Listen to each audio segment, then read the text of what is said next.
दोस्तों, केंद्र की मोदी सरकार चाहे अपने कितने भी मनमाने रवैये देश की जनता के ऊपर अपने फैसलों को थोपने की कोशिश कर ले, पर उससे ऊपर सुप्रीम कोर्ट बैठा हुआ है, उससे ऊपर देश का संविधान है। और जब देश के संविधान ने सुप्रीम कोर्ट को यह हक दे रखा है, यह फैसला दे रखा है कि अगर सत्ता अपना मनमाना रवैया अपनाए तो आप उसके फैसले को पलट भी सकते हैं, जो कि कई मौके पर ये तस्वीरें सुप्रीम कोर्ट में देखने को मिल रही हैं। और बात की जाए 370 की, किस तरीके से देश और दुनिया की नजरें आर्टिकल 370 के केस पर टिकी हुई हैं। और अगर बात की जाए बिल्किस बानो के केस की, तो देश और दुनिया के लोग किस तरीके से इस केस को देख रहे हैं। और बात की जाए 2024 के पहले चुनाव में ईवीएम को लेकर के अगर सुप्रीम कोर्ट कोई बड़ा फैसला कर सकता है या कोई बड़ा धमाका कर सकता है, उससे केंद्र की मोदी सरकार को बड़ा झटका लग जाएगा। क्योंकि केंद्र की मोदी सरकार की जो जान है वो खासतौर पर ईवीएम में बनी हुई है। और उसी ईवीएम को लेकर के सुप्रीम कोर्ट में सुनवाई हुई।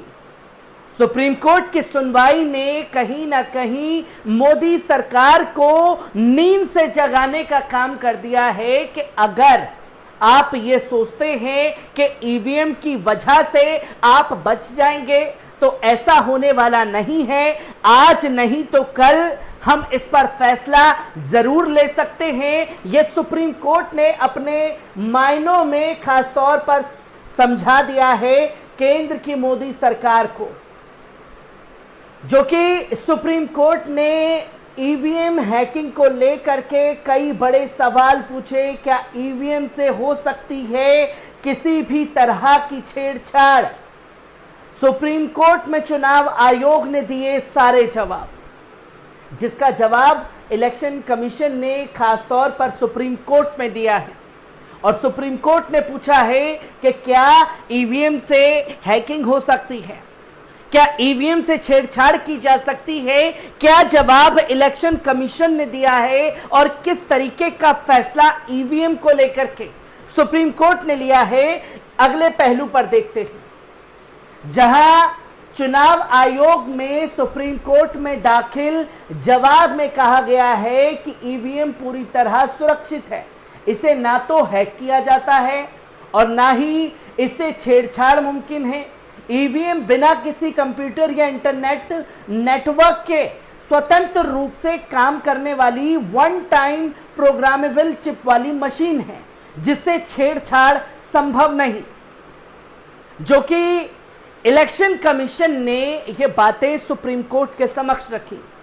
और इलेक्शन कमीशन बीते कुछ सालों में किस तरीके से काम कर रहा है, ये चेहरा भी किसी से छिपा हुआ नहीं। और इलेक्शन कमीशन के अधिकारी को बचाने के लिए किस तरीके से नियम कानून की धज्जियां मोदी सरकार उड़ा रही है, वो भी चेहरा किसी से छिपा हुआ नहीं। कि जिनकी रिटायरमेंट हो चुकी है उनको पकड़ करके रखा है, उन्हें रिटायर्ड होने दिया नहीं जा रहा। आखिर क्या वजह है? इस पहलू पर भी गौर करने की जरूरत है कि जैसे ही मोदी सरकार के ऊपर सवाल खड़े हुए, ईवीएम को लेकर के सवाल पूछे गए, तो इलेक्शन कमीशन कहता है कि वन टाइम प्रोग्रामेबल चिप है। क्या चिप बदली जा सकती है? सुप्रीम कोर्ट ने सवाल पूछा।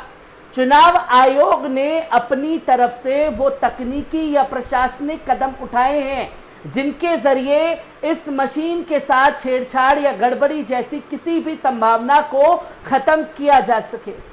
चुनाव आयोग का हलफनामा एक ऐसे वक्त में आया है जब इस साल कई राज्यों में विधानसभा चुनाव होने हैं और अगले साल लोकसभा चुनाव प्रस्तावित होने हैं।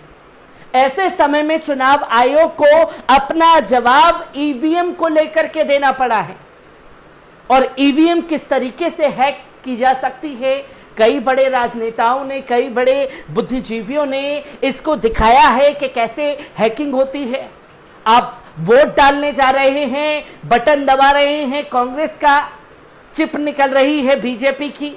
आप बटन दबा रहे हैं आरजेडी का, वोट जा रहा है बीजेपी को। ये तमाम पहलू कई बार डेमो दिखाया गया है, पर उस बात को नकारा गया है इलेक्शन कमीशन द्वारा। और इलेक्शन कमीशन कैसे सरकारी तोता केंद्र की मोदी सरकार का बना हुआ है, इस तस्वीर पर कई बार बहस भी हो चुकी है।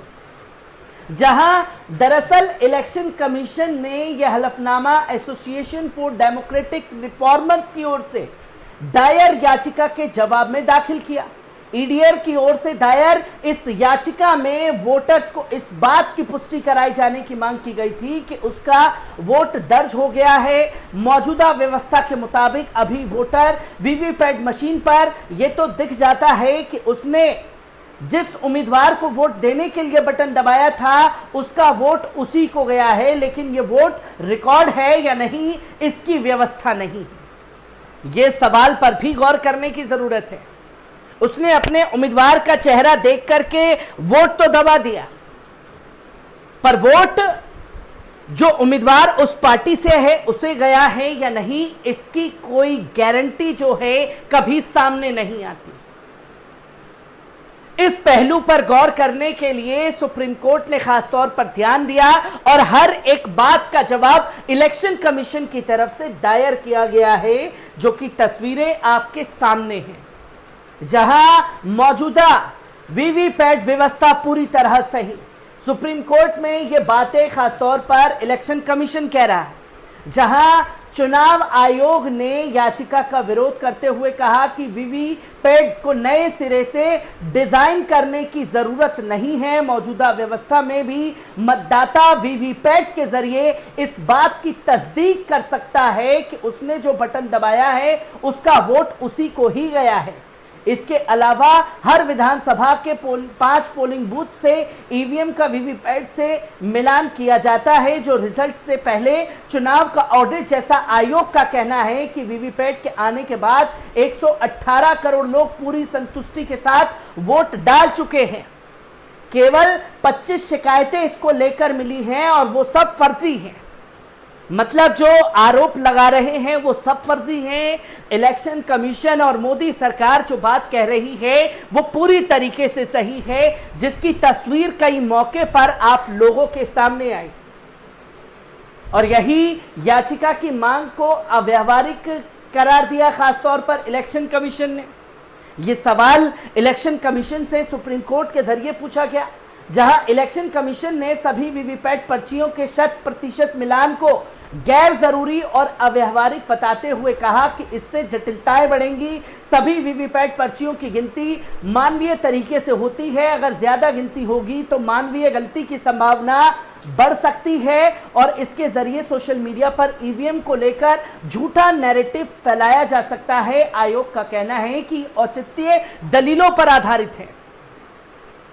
अब ईवीएम को लेकर के जब सख्त सुप्रीम कोर्ट का रुख देखा गया तो इलेक्शन कमीशन फौरन जवाब देने के लिए पहुंचा, जहां तमाम दलीलें खासतौर पर इलेक्शन कमीशन की तरफ से रखी गई और सबकी निगाह जो है वो 2024 के लोकसभा चुनाव से पहले ईवीएम पर संदेह करने वाली ये आखिरी याचिका नहीं होगी।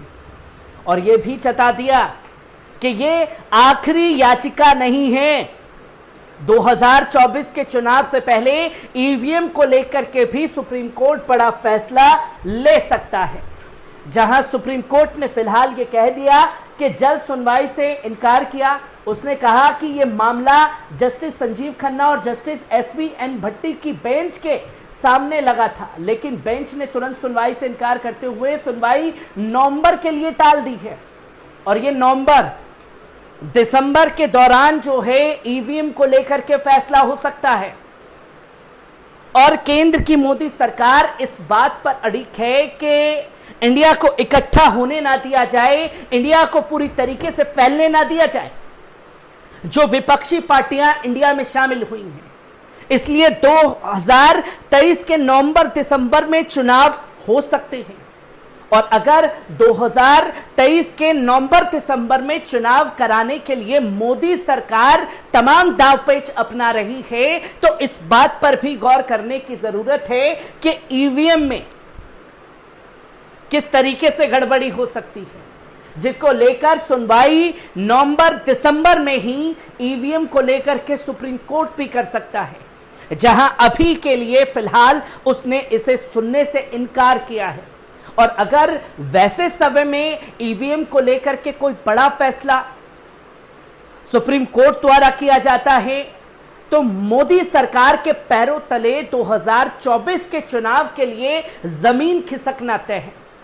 हर एक तस्वीर, हर एक पहलू से आपको यूं ही रूबरू कराता रहूंगा। दीजिए इजाजत, शुक्रिया।